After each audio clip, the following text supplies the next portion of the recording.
আজকে আমরা আলোচনা করব এসএসসির পর যারা পলিটেকনিক্যালে ভর্তি হতে চাও অর্থাৎ ডিপ্লোমা ইন ইঞ্জিনিয়ারিং করতে চাও তাদেরকে নিয়ে আমরা ওভারঅল অনেকগুলো সেগমেন্টে আলাদা আলাদাভাবে কথা বলবো এবং শিক্ষার্থীদের বেসিক ইনফরমেশনগুলো ক্লিয়ার করে দিব যাতে করে তারা ভর্তি কার্যক্রমে খুব সহজে কোনো ধরনের ভুল ছাড়া অংশগ্রহণ করতে পারে। ভর্তি কার্যক্রম যেহেতু সম্পূর্ণ অনলাইনে, এখানে সরকারি বেসরকারি পলিটেকনিক্যাল ইনস্টিটিউট রয়েছে, সো অনেক শিক্ষার্থী টুকটাক ভুল করে এবং সেটা তার পরবর্তীতে পড়াশোনা জীবনে একটা প্রভাব ফেলে। তার কারণে সঠিক তথ্য জানা অত্যন্ত গুরুত্বপূর্ণ। তো আমরা আজকে চেষ্টা করছি এই ভিডিওতে ওভারঅল প্রতিষ্ঠানের নাম, আসন সংখ্যা, বিভিন্ন এখানে হচ্ছে যে আমরা যদি কথা বলি তাদের সাবজেক্ট, ওভারঅল ডিপার্টমেন্ট থেকে শুরু করে আমরা চেষ্টা করবো এই ভিডিওতে বেসিক ইনফরমেশনগুলো ক্লিয়ার করে দেওয়ার জন্য, যাতে করে সে কিছুটা উপকৃত হতে পারে। সো প্রথমে একটা প্রশ্ন এসেছে যে ডিপ্লোমা ইন ইঞ্জিনিয়ারিং কী। আচ্ছা, তার আগে আমরা যাব, তার আগে তোমরা যারা সাবস্ক্রাইব করো না অবশ্যই সাবস্ক্রাইব করে রাখো, কারণ ডিপ্লোমা ইঞ্জিনিয়ারিংয়ের পলিটেকনিক্যালে ভর্তির সকল তথ্য, কবে আবেদন শুরু হবে, কবে শেষ হবে, আবেদন করার নিয়ম থেকে শুরু করে ওভারঅল সব ইনফরমেশন আমরা দিব। এবং তোমাদের কোনো প্রশ্ন থাকলে কমেন্ট করো, সেগুলো নিয়েও একাধিক ভিডিও পাবা। তাই আমাদের সাথে যুক্ত থাকো সাবস্ক্রাইব করে। তো এখানে ডিপ্লোমা ইন ইঞ্জিনিয়ারিং কি, এটা যদি আমরা একদম সহজ করে একভাবে বলি যে এটা হচ্ছে এসএসসি শেষ করার পরবর্তীতে 4 বছর মেয়াদি একটি কোর্স। পলিটেকনিক্যাল তুমি ভর্তি হবে এবং তুমি সার্টিফিকেট পাবা ডিপ্লোমা ইন ইঞ্জিনিয়ারিংয়ের। এবং এর অধীনে কিন্তু বাংলাদেশে অনেক শিক্ষা প্রতিষ্ঠান রয়েছে, সরকারি এবং বেসরকারি, এবং তাদের অধীনে বিভিন্ন ধরনের, এখানে আমরা যদি কথা বলি বিভিন্ন সাবজেক্ট রয়েছে, ডিপার্টমেন্ট রয়েছে এবং তার অধীনে আসন সংখ্যা রয়েছে। সাপোজ এখানে যদি আমি বলি ময়মনসিংহ পলিটেকনিক্যাল ইনস্টিটিউট রয়েছে বা ঢাকা পলিটেকনিক্যাল ইনস্টিটিউট রয়েছে, আমি ঢাকা পলিটেকনিক্যাল ইনস্টিটিউটে এসএসসি শেষ করে আমি এখানে মেকানিক্যালের অধীনে ভর্তি হতে চাই, তাহলে আমাকে 180 আসনের বিপরীতে এখানে আবেদন করতে হবে। সেই বিষয়গুলোই মূলত আসছে যে ডিপ্লোমা ইন ইঞ্জিনিয়ারিং ব্যাপারটা ঠিক এমনই যে আমাকে সেখানে অনলাইন আবেদন করে ভর্তি হতে হবে, এবং সম্পূর্ণ বিষয়টি এখানে যদি ভর্তি প্রক্রিয়া আমি আলোচনা করি তখন বুঝতে পারবো। তো এখানে আরেকটা প্রশ্ন নর্মালি আমরা ফার্স্টেই রেখে দিয়েছি যে পলিটেকনিক্যাল কেন পড়বেন। এই ব্যাপারটা ঠিক অ্যান্সার ঠিক এই যে অনেকেই এসএসসি শেষ করে সাথে সাথে কিন্তু চাকরির সুযোগ পায় না, কারণ এসএসসি শেষ করে তাকে বিশ্ববিদ্যালয় শেষ করতে হয়, তারপরে মাস্টার শেষ করতে হয়, তারপরে সে অনার্স মাস্টার শেষ করে ওভারঅল 7-8 বছর লেগে যায়, তারপরে সে হয়তো একটা চাকরি দেখা পায়।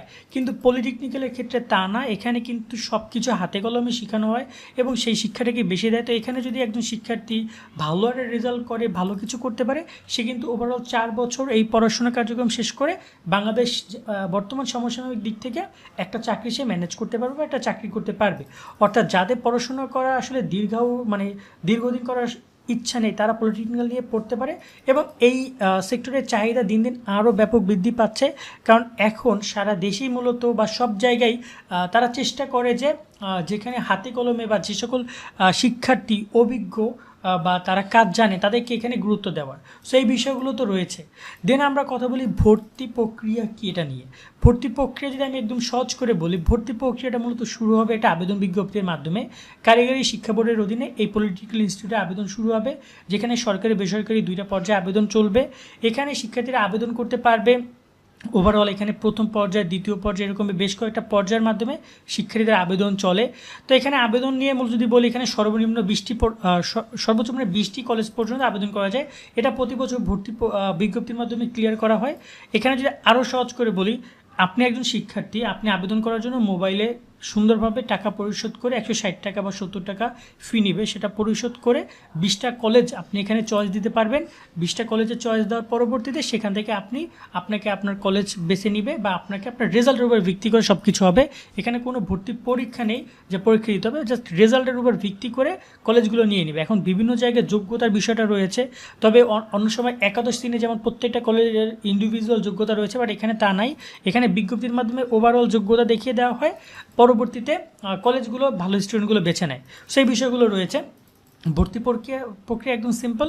যখন ভর্তি বিজ্ঞপ্তি প্রকাশিত হবে তখন আমরা বিষয়গুলো আর এক্সপ্লেন করব। ভর্তির যোগ্যতা নিয়ে যদি কথা বলি, একদম সহজ একটা ব্যাপার যে ভর্তির যোগ্যতা এখানে বিভিন্ন সময় দেখা যায় যে 3 পয়েন্ট হলে শিক্ষার্থীরা ভর্তি হতে পারবে বা 3.50 হলে বিজ্ঞপ্তিতে সেই ব্যাপারটা উল্লেখ করে। যেমন গত বছর 3.50 কথা বলা হয়েছে। গণিত এবং উচ্চতর গণিতের একটা রিকোয়ারমেন্ট থাকে। তো এই জায়গায় ভর্তি যোগ্যতা আসলে ম্যাটার করে না, কারণ মিনিমাম সরকারি যে কলেজগুলো রয়েছে, ইনস্টিটিউটগুলো রয়েছে, সেখানে একটা ভালো রেজাল্ট না হলে কিন্তু চান্স পাওয়া টাফ। তো এখানে হয়তোবা আবেদন 3.50 দিয়ে আবেদন করা যাবে, কিন্তু দেখা যায় যে ঢাকা পলিটেকনিক্যাল ইনস্টিটিউট হয়তোবা অনেক ভালো একটা ইনস্টিটিউট আমরা জানি। তো এই জায়গায় কিন্তু দেখা যায় 4 পয়েন্ট বা 5 পয়েন্ট না হলে কিন্তু চান্স পাওয়া পসিবল না। তো দেখা যায় 4.50 ওভারঅল জিপিএ 5 থাকলে খুব অনায়াসে চান্স পায়। তো এখানে হাড্ডাহাড্ডি একটা বিষয় রয়েছে। তো জিপিএটা ন্যূনতম যোগ্যতা অতটা নির্ভর করে না, ভালো রেজাল্ট ইম্পর্টেন্ট। দেন রয়েছে কলেজ চয়েস। কলেজ চয়েসের ক্ষেত্রে যোগ্যতা অনেক ইম্পর্টেন্ট, কারণ দেখা যায় যে অনেক কলেজ, যেমন ঢাকার কলেজে যদি আমি কথা বলি বা এখানে আমাদের পলিটেকনিক্যাল ইনস্টিটিউটের তালিকাগুলো রয়েছে, এই জায়গায় কলেজ চয়েস দেওয়ার ক্ষেত্রে একটু বুঝে শুনে কলেজ চয়েসগুলো দিতে হবে। কারণ অনেক সময় দেখা যায় কলেজ চয়েস আমি দিলাম, আমার রেজাল্ট হচ্ছে 4 পয়েন্ট, আমি ঢাকা পলিটেকনিক ইনস্টিটিউটকে দিলাম, এখানে দেখা যায় 4.50 উপরে যাদেরকে নিবে তার সব উপরে, নিচে কাউকে নিবে না। তো আমি কেন দিব? তো এখানে আমার সবসময়ের জন্য কলেজ চয়েসের ক্ষেত্রে আমার যোগ্যতা কি সেটার উপর নির্ভর করে। যদি আমার যোগ্যতা থাকে একটু রেজাল্ট খারাপ থাকে, তাহলে আমি কলেজ চয়েসের ক্ষেত্রে চেষ্টা করব যে সকল কলেজ নিচের দিকে রয়েছে, অর্থাৎ জেলা পর্যায়ে রয়েছে বা বিভাগীয় পর্যায়ে রয়েছে, সেগুলো দেওয়ার। সেই বিষয়গুলো মাথায় রেখে কলেজ চয়েসগুলো দিতে হবে। এগুলো নিয়ে আমরা ডিটেলসে আরও কথা বলবো। সাবজেক্ট চয়েস গুরুত্বপূর্ণ একটা বিষয়। বিভিন্ন পলিটেকনিক ইনস্টিটিউটের অধীনে একাধিক সাবজেক্ট রয়েছে। যেমন আমরা যদি একটু উদাহরণ হিসেবে বুঝাই শিক্ষার্থীদেরকে, এখানে রয়েছে ঢাকা পলিটেকনিক ইনস্টিটিউট, যেখানে সিভিল রয়েছে 240 আসন, ইলেকট্রনিক্যাল রয়েছে 180, মেকানিক্যাল 180, অটোমোবাইল 120, ফুড 120, এনভায়রনমেন্টাল 60 রয়েছে, কম্পিউটার 120, আর্কিটেকচার 120, কেমিক্যাল রয়েছে 120, রেফ্রিজারেটর রয়েছে 120, ইলেকট্রনিক্স রয়েছে 120। এভাবে প্রত্যেকটা ইনস্টিটিউটের একটা সাবজেক্ট লিস্ট রয়েছে এবং সেখানে কতগুলো আসন সংখ্যায় সেখানে শিক্ষার্থী পড়তে পারে সেটাও উল্লেখ করা রয়েছে। তো এই জায়গায় সাবজেক্ট চয়েসের ক্ষেত্রে অনেক গুরুত্বপূর্ণ। যেমন আমরা যখন কলেজে পড়ি বা আমরা যখন স্কুলে পড়ে এসেছি, এখানে বিজ্ঞান, মানবিক, ব্যবসা ইম্পর্টেন্ট, বাট এখানে সাবজেক্ট চয়েসটা ইম্পর্টেন্ট। একটা ভালো সাবজেক্ট পুরো জিন্দেগি ঘুরে দিতে পারে, পুরো জীবন ঘুরে দিতে পারে। তো এই জায়গায় সাবজেক্ট চয়েসের ক্ষেত্রে আমি কোন সাবজেক্টটা ভালো পারবো, আমি যদি মেকানিক্যাল ভালো পারি তাহলে মেকানিক্যাল দিব, কম্পিউটার ভালো পারলে কম্পিউটার, ইলেকট্রনিক্যাল রয়েছে, ইলেকট্রনিক্স রয়েছে, সিভিল রয়েছে। তো এখানে আমার সাবজেক্ট অনেক ইম্পর্টেন্ট। তো একটা ভালো সাবজেক্ট চান্স পাওয়াটা অনেক ইম্পর্টেন্ট। সেই জায়গায় অনেকেই বলতে পারে যে ভালো ইনস্টিটিউট দরকার। আমি বলি না, ভালো ইনস্টিটিউটের থেকেও দরকার ভালো সাবজেক্ট। কারণ দেখা গেলো আমি এটা ভালো ইনস্টিটিউট পাইলাম কিন্তু সাবজেক্ট পেলাম খুবই খারাপ, যেটা চাহিদার সামনে নেই, তাহলে কিন্তু ওভারঅল লস। তো এই জায়গায় আমাকে সাবজেক্টটা একটা ভালো সাবজেক্ট যদি আমি সেটা গ্রামের ধরুন যেহেতু খুবই একদম ফেনী পলিটেকনিক ইনস্টিটিউট বা কুমিল্লা পলিটেকনিক ইনস্টিটিউট রয়েছে, বা এখানে রয়েছে একদম পাবনা রয়েছে, এটা কিন্তু জেলা পর্যায়ে। তারপর যদি আমরা কথা বলি দিনাজপুর জেলা পর্যায়ে রয়েছে, তারপরে এখানে রয়েছে বরিশাল, পটুয়াখালী জেলা পর্যায়ে রয়েছে। এভাবে সবগুলো জেলা পর্যায়গুলো কিন্তু আমরা চেষ্টা করতে পারি যদি আমার একদম রেজাল্ট খারাপ থাকে। চাকরির সুযোগ সুবিধা নিয়ে যদি আমরা এইখানে একটু কথা বলি, চাকরির সুযোগ সুবিধা কিন্তু পলিটেকনিক্যাল ইনস্টিটিউটে ব্যাপক, একদম যে অনেক ব্যাপক তা কিন্তু না, তবে যথেষ্ট রয়েছে।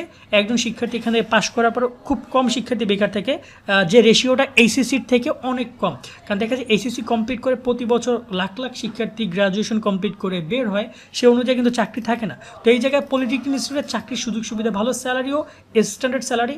এখানে বুঝে শুনে যেতে হবে এবং পড়াশোনা করলে বিষয়গুলো সামনে আসবে যে কোন জায়গায় ভালো। এমন আমি অনেককে দেখেছি যেখানে পড়াশোনার অবস্থায় সে চাকরিতে জয়েন পর্যন্ত করেছে, এমনও আছে। সো ব্যাপারটা হচ্ছে এখানে কাজ, অভিজ্ঞতা, দক্ষতাকে অনেক গুরুত্ব দেওয়া হয় এই চাকরির ক্ষেত্রে। কারণ এখানে দেখা যায় যে সরকারিতে যে ছেলেটা পড়েছে কিন্তু কোনো কাজও জানে না, আবার বেসরকারিতে পড়েছে সে টুকটাক কাজ জানে, সে কিন্তু একটা ভালো চাকরির সুযোগ পেতে পারে। কিন্তু এখানে চাকরির বিষয়টা আবারও বলছি, কাজের উপর ডিপেন্ড করে বা দক্ষতার উপর ডিপেন্ড করে, রেজাল্টের উপর নির্ভর করে। সেরা পলিটেকনিক্যাল ইনস্টিটিউট এই ব্যাপারটা নিয়ে যদি অনেকেই আমাকে প্রশ্ন করে, বাট আসলে এটা কোনো র্যাঙ্কিং তো ওভাবে করা হয় না। যেমন আমরা একাদশ কলেজ ভর্তির ক্ষেত্রে র্যাঙ্কিংটা করতে পারি, বাট এক্ষেত্রে ওরকমভাবে কোনো র্যাঙ্কিং করা হয় না। তবে ওভারঅল যদি আমরা কথা বলি যে সেরা কোনগুলো, সেক্ষেত্রে ঢাকা রয়েছে, ঢাকাকে আমরা একটু সেরা বলি, এরপর ময়মনসিংহ রয়েছে, এরপরে কুমিল্লা রয়েছে, এরপরে রাজশাহী রয়েছে, চট্টগ্রাম রয়েছে, এই টুকটাক বরিশাল রয়েছে, যেগুলো যে বিভাগীয় পর্যায়ে সেগুলো একটু ভালো, তার মান ভালো। এখানে মান ব্যাপারটাকে আমি একটু যদি আরেকটু ভালোভাবে বলি, একজন শিক্ষার্থী সে পড়াশোনা করবে তো তার দেখা যায় যে একটু ক্লাসের ব্যাপারটা রয়েছে, সেকেন্ড ব্যাপারটা হচ্ছে যাতায়াত, খাওয়া দাওয়া, এই বিষয়গুলো রয়েছে। সো ওভারঅল এই বিষয়গুলোর উপর নির্ভর করে, রেজাল্টও এর উপরও নির্ভর করে। তো এই জায়গায় বিভাগীয় পর্যায়ে পারফরমেন্স অনেক ভালো পলিটেকনিক্যাল ইনস্টিটিউটের, হয়তো বিভাগীয় পর্যায়ে ছাড়া জেলা পর্যায়ের পারফরমেন্স একটু কম বিভাগীয়র থেকে। সো এই জায়গায় সেরা পলিটেকনিক্যাল ইনস্টিটিউট নিয়ে তারাই ভাববে যাদের রেজাল্ট একটু ভালো, আর যাদের রেজাল্ট মোটামুটি খারাপ বা মোটামুটি রয়েছে তারা সেরা নিয়ে ভাবার দরকার নেই। সেক্ষেত্রে তুমি তোমার যোগ্যতা অনুযায়ী বা তোমার কী রেজাল্ট রয়েছে তার উপর ভিত্তি করে ইনস্টিটিউট সিলেক্ট করো। পড়াশোনার খরচ নিয়ে যদি কথা বলি, এখানে দুইটা অপশন আসে, সরকারি এবং বেসরকারি। তো এই জায়গায় পড়াশোনার খরচ অফকোর্স সরকারিতে কিন্তু খুবই কম, এখানে একটা সেমিস্টার ফি রয়েছে বা ওভারঅল বই খাতা কেনা খুবই খরচ কম। তো এই জায়গায় সরকারি খরচটা যদি আমি বলি সর্বোচ্চ বছরে 50-60 হাজার টাকার মধ্যে ওভারঅল হয়ে যাবে, কিন্তু সেটা বেসরকারিতে কিন্তু অনেক গিয়ে দাঁড়ায়। এবং বেসরকারি নির্ভর করে কোথায় ভর্তি হচ্ছে কী, তো দেখা যায় এটা 2 লাখ 3 লাখ টাকা, কোনো কোনো ক্ষেত্রে 4 লাখ 5 লাখ টাকা পর্যন্ত গিয়ে দাঁড়ায়। সেক্ষেত্রে যদি এই যে 4 লাখ 5 লাখ টাকা যে অনেক টাকা তা কিন্তু না, আবার যে কমও না তা কিন্তু না, কারণ এখানে প্রত্যেক মাসে মাসে টাকা যাচ্ছে বা বই খাতা কেনা সেমিস্টার ফি এটা ওটা করে করে টাকা যাচ্ছে, যার কারণে চোখে পড়বে না। কিন্তু সরকারি ক্ষেত্রে তো দেখা যাচ্ছে 50,000 টাকা বছরে ওভারঅল হয়ে যায়, এটা তো টুকটাক আমাদের দরকার। এই বিষয়গুলো রয়েছে। তো এই জায়গায় পড়াশোনার খরচ সরকারিতে কম, বেসরকারিতে বেশি। এই কারণেই মূলত সরকারিতে যে পড়াশোনা বা যে ভর্তির ব্যাপারটা নিয়ে একটু বেশি বেশি সিরিয়াস সবাই, আর বেসরকারি ক্ষেত্রে একটু কম, কারণ বেসরকারিতে আমি যে কোনোভাবে ভর্তি হইতেই পারি, তাই না? এবার যদি কথা বলি পড়াশোনার চাপ কেমন হবে, এখানে পড়াশোনার চাপের শব্দটা আসলে এখানে আমরা যদি কথা বলি ডিপার্টমেন্ট ভিত্তিক নির্ভর করে, কারণ কম্পিউটার ডিপার্টমেন্ট, ইলেকট্রনিক ডিপার্টমেন্টের বই এবং তাদের পড়াশোনার চাপ কিন্তু একই রকম না। আবার ফুডের পড়াশোনার চাপ একই রকম না, সিভিলের পড়াশোনার চাপ একই রকম না, ওভারঅল পড়াশোনার চাপ রয়েছে। এখন যদি অনেকে বলে যে ভাই প্রাইভেট পড়তে হবে, তাহলে আমি বলবো যে না, প্রাইভেট পড়ার মতো অতটাও চাপ নাই, আবার যে প্রাইভেট পড়তে হবে না এমনটাও কিন্তু না। যে সাবজেক্টগুলো প্রাইভেট পড়া দরকার সেগুলো পড়তে হবে। অনেক সময় গাইডলাইন দরকার হয়, শিক্ষক চ্যাপ্টার পড়ে চলে গেছে কিন্তু বুঝতে পারো না, এখানে কিন্তু দরকার। কারণ এইচএসসি পর্যায়ে চিন্তা করো, তুমি এসএসসি পর্যায়ে 9-10 তুমি ম্যাথে প্রাইভেট পড়েছো না, ইংরেজিতে প্রাইভেট পড়েছো না, আইসিটিতে প্রাইভেট পড়েছো না, ফিজিক্স কেমিস্ট্রি বায়োলজিতে প্রাইভেট পড়েছো না, এখন যদি সেরকম সাবজেক্ট আসে অবশ্যই কিন্তু তোমাকে প্রাইভেট পড়তে হবে। তুমি পলিটেকনিক্যাল ইনস্টিটিউটে আসার জন্য যেমন তেমন রেজাল্ট করে চলে যাবা সেটা কিন্তু না। তোমার যদি ভালো একটা রেজাল্ট করো তবে তুমি ভালো কিছু করতে পারবে, এই জিনিসটা মাথায় নিও। যদি করো তোমাকে সেরাটা করতে হবে, আর যদি না করো তাহলে করার দরকার নাই। কারণ ওই যেমন তেমন নাকে মুখে যেমন তেমন রেজাল্ট করে আসলে এই চাকরির জগতে প্রতিযোগিতামূলক দুনিয়ায় টিকে থাকা সো টাফ। তো এই জায়গায় আমি বলবো যে পলিটেকনিক্যাল ইনস্টিটিউটের ক্ষেত্রে তোমার ওভারঅল যদি প্রাইভেট পড়ার দরকার হয়, তুমি যদি কম বোঝো তাহলে প্রাইভেট পড়বা, বাট আবার না বুঝলে তোমার যদি মনে হয় যদি তুমি বুঝে ফেলেছো তাহলে দরকার নেই, এইভাবে ব্যাপারটা। কিন্তু দেখা যায় এইচএসসি ক্ষেত্রে আমরা বলি যে হ্যাঁ কনফার্ম প্রাইভেট পড়তেই হবে, কারণ ক্লাসে এতগুলো চ্যাপ্টার এতগুলো বই সলভ করতে পারবে না, এই বিষয়গুলো রয়েছে। এরপর হচ্ছে সরকারি পলিটেকনিক্যাল এবং বেসরকারি পলিটেকনিক্যালের মধ্যে যে তোমার পার্থক্য আমি একটু বলি সিম্পলভাবে। সরকারি পলিটেকনিক্যালের ক্ষেত্রে চাহিদা অনেক বেশি, খরচ কম, পড়াশোনার মানও অনেক ভালো। বেসরকারি ক্ষেত্রে চাহিদা কম, পড়াশোনার খরচ অনেক বেশি, চাহিদা তুলনামূলক যদি বলি বা পড়াশোনার মান তুলনামূলক সরকারির থেকে একটু খারাপ। সরকারের ক্ষেত্রে তোমাকে এখানে সব কিছু সরকার কর্তৃক বা এখানে সব কিছু গুছানো রয়েছে, বেসরকারি ক্ষেত্রে সকল ইনস্টিটিউট কিন্তু একই রকম সার্ভিস প্রদান করবে না। আর সেকেন্ড যে ব্যাপারটা চাকরির কথা যদি বলি, চাকরির সুযোগ সুবিধার ক্ষেত্রে সরকারি পলিটেকনিক্যাল ইনস্টিটিউটের চাহিদা ব্যাপক, এবং যখন একজন লোক খোঁজে বা একটা কোম্পানি একজন ইঞ্জিনিয়ারের খোঁজে, সে চেষ্টা করে একটা সরকারি পলিটেকনিক্যাল ইনস্টিটিউটের শিক্ষার্থীকে একটু এগিয়ে রাখার জন্য বেসরকারি থেকে। কারণ আমি ওই যে বলছিলাম যে শেখার সুযোগটা সরকারিতে একটু বেশি, বেসরকারিতে তুলনামূলক একটু কম। তো এই হচ্ছে ওভারঅল একটা ইনফরমেশন। যখন ভর্তি বিজ্ঞপ্তি প্রকাশ করবে তখন আমরা আরও ডিটেলসে জানাতে পারবো। সেক্ষেত্রে আমাদের সাথে সাবস্ক্রাইব করে যুক্ত হবে। কারা কারা এই ভিডিওর মাধ্যমে একটু উপকৃত হয়েছে তা অবশ্যই কমেন্টের মাধ্যমে জানাবেন, এতে করে আমরা আগ্রহ নিয়ে আরও ভিডিও বানাবো। আজকের মতো এখানে বিদায় নিচ্ছি। সকালে অনেক অনেক ভালো থাকবেন। আল্লাহ হাফেজ।